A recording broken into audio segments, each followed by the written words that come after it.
It's 2024 inside Palantir's secretive Silicon Valley HQ. Alex Karp flips through decades of tech triumphs, but the glow of innovation dims. Once America's engineers marched boldly with government forging world-changing tech that shaped power itself. Now, the partnership's unraveling, ambitions shrinking, threats growing. Why did the West's fortress of technology suddenly feel so fragile, so vulnerable? The story behind that decline is sharper and far more urgent than you think. Silicon Valley's heyday wasn't just hype. It was a high-stakes gamble that America played brilliantly, but now that fire is flickering out, setting serious alarms. Back in the 60s and 70s, engineers at places like Lockheed and Xerox PARC paired with government missions. The Apollo program, early ARPANET, all out to build the future together. Alex Karp recalls how that spirit bred Palantir's DNA itself, tech's power linked deeply to national purpose. Fast forward to 2025 and that relationship's frayed, disconnected, with startups chasing user clicks, not strategic might.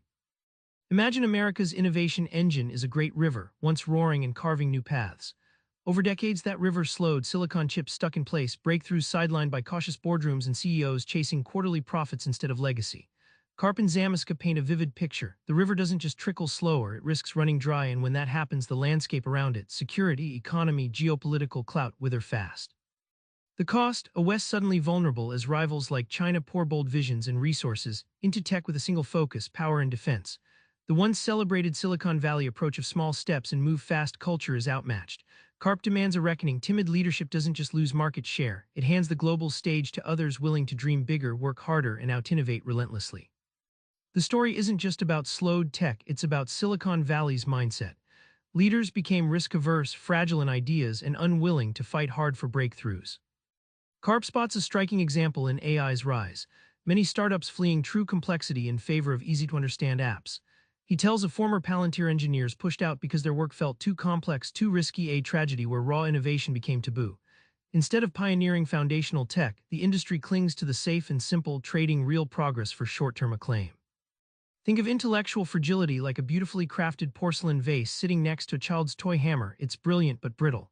Every bold idea presents risk that the fragile mind and leadership recoil from. Silicon Valley's leaders, once fearless hackers, have morphed, treating ideas like delicate glass instead of weapons to be wielded. This mental cage strangles invention and slows strategic leaps. The payoff, the whole ecosystem shifts.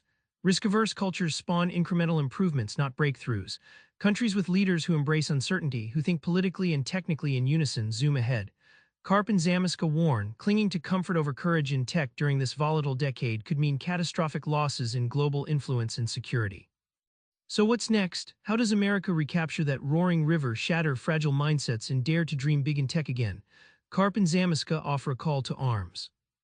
At a confidential National Security Council session, Karp illustrates the gap.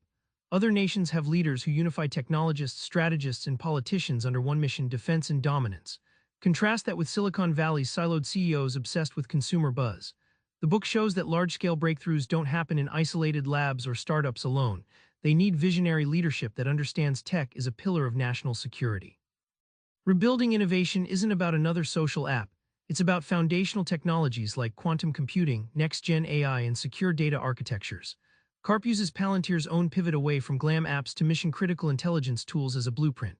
It's like nurturing an old forest back to health after years of saplings and shrubs. Deep roots matter more than flashy leaves.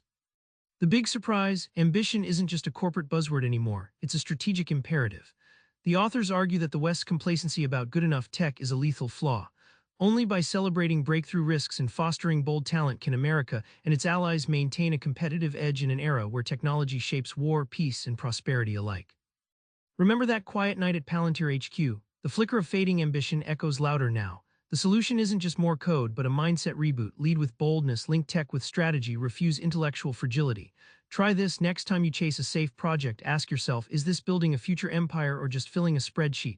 The West's survival depends on that answer. Subscribe for more book summaries like this one.